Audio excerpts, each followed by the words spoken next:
Hi there and welcome to another session of Accountancy for the 11th Standard with me, Vishwanath sir. In the last term, we did what was known as a trial balance. We started off with this chapter and we came to know what is a trial balance all about. We did the definition and we also did the objectives of preparing a trial balance. And in this we came to know that the trial balance is a very important aspect and it is a mediator between the ledger and the final accounts. It picks up all the balances of the ledger account, and with the help of a trial balance we prepare the final accounts, which is the most important statement in accounts. Today let us first go through the functions of a trial balance and let us just go directly how to prepare a trial balance also.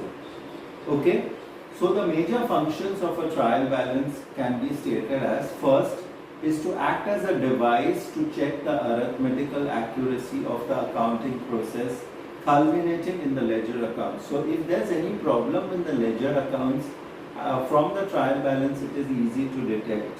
Okay, if the trial balance agrees, then the arithmetical errors do not exist. So this can be conclusively stated. Okay, so it's a very important checkpoint.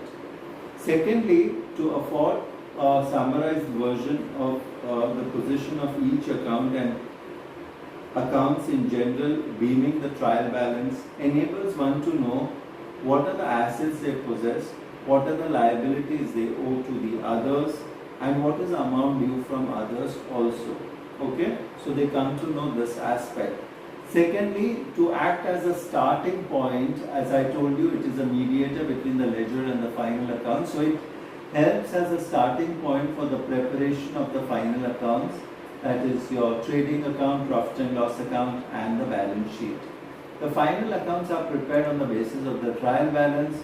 The various adjustments can be made only after the trial balance is ready. Before that, you cannot do.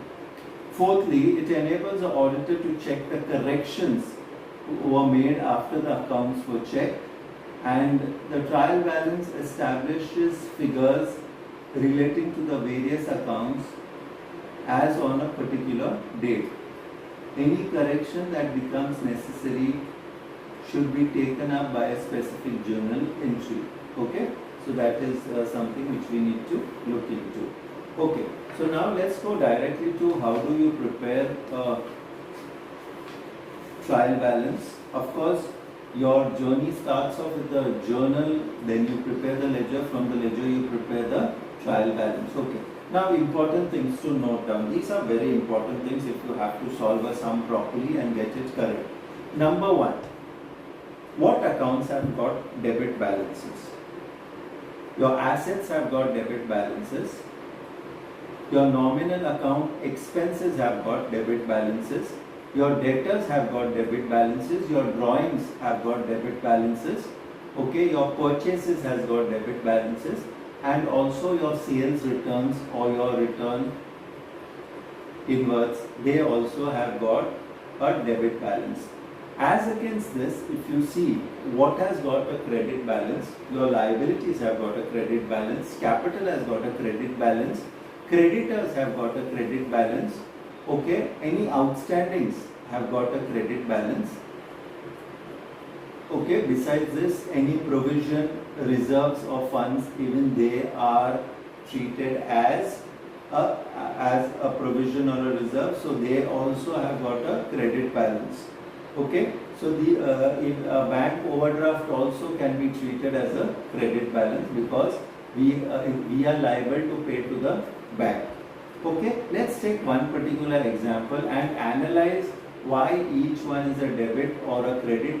In a particular sum, you will find there will be very few credit balances and there will be more of debit balances. So please look into this matter very seriously, because it's a very easy way to score your marks by putting the debit and the credit correctly. Okay, so let's go to one example. They have told us prepare a trial balance, and this consists of capital, which is 15,000. So capital is what the business owes to the proprietor. So it is a liability. It is a type of a liability. So capital is a credit balance. Remember, C for capital, C for credit. So always capital has got a credit balance. Then they give us stock. Okay, opening stock, that is. Opening stock means it is an asset because it is lying with us. All assets have got debit balance. Okay, the reasoning. The reasoning is a very important thing because you understand the reasoning, then you cannot make a mistake. Cash at bank, it is an asset. Cash in hand is also an asset. Machinery is something which we procure and it will remain with us for a long period of time. So machinery is a debit balance. Furniture is like machinery only, that also will have a debit balance. Okay, because it's an asset.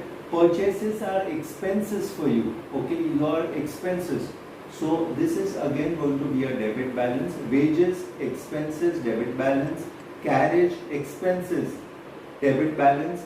Salaries, expenses, debit balance. Discount allowed, a loss. All your losses also come as a debit balance. Discount received, it is a profit for you, it is a gain for you because you have to pay that much amount less. So that is a credit, it goes in the credit balance. Okay, then other office expenses are there in the debit balance. Sales is there as a credit balance because it's an income for the particular firm. Sundry creditors, we owe them money, it is a liability, it is a credit balance. We never include closing stock. We never include closing stock in your trial balance. It comes as an adjustment and it will not be useful in your accounts. In as much as it will not be useful for preparing your trial balance. It will not end up anywhere because it has got two effects, and the other effect goes to the trading account, credit side, okay, in your final accounts. Fine. So coming to the long and short of the thing is that we have reasoned in this sum what is a debit. If there is any input CGST or input SGST, that is also debit. Okay, and if it is output, then you can count that as a credit. Okay, so this is your example which we went through. Okay, after going through this example, let's quickly go through one more example. Okay, where we have to make a list of whether it is a debit balance or a credit balance. Cash, asset, debit balance. Capital, liability, credit balance. Sales, income, credit balance. Purchases is an expense for you, so it is a debit balance. Return inwards, that is coming back to us, so that is also a debit balance. Return outwards, that is a credit balance. Then salaries, that is also a debit balance. Okay, bad debts reserves. Okay, reserve, the word reserve, remember I told you any reserve, fund, okay, that all those things come under the credit balance. Taxes and insurance, expense, so debit balance. Bad debts, loss, debit balance. Creditors, you have to pay them, so it is a credit balance. Commission received, so yeah, so all these things, bad debts, creditors is a credit balance, commission received is an income, so credit balance. Bills payable is a liability, we have to pay. Sundry debtors, we have to receive, it's an asset, so it's a debit balance. Goodwill is our own intangible asset, so that is also a debit balance. Okay, then